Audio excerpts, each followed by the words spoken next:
got a cover stitch machine and you want to throw it out the window because you can't figure out how to release your thread, this is it. This is going to be the easiest way to do it. Trust me when I say I have scoured YouTube for videos and this is the only one that worked for me. So I have just finished doing my seam here, and what I'm going to do now is I am going to lift my needles up as high as they can go. Then you're going to take your finger, get it behind your thread, take your other hand and go to your tension, release your tension, and start pulling that thread towards you. So now with that thread in your finger, we're going to do the same thing with the second thread. So grab that thread behind your finger, go up to your tension disc, open it up, and start pulling that other thread out towards you. You want them to be about the same length. Then release your tension and keep hold of those threads.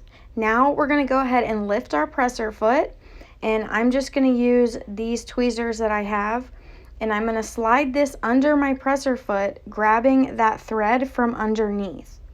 Then you're going to slowly start to bring your tweezers towards you, and as you're doing that, walk the thread behind your finger back towards your needles.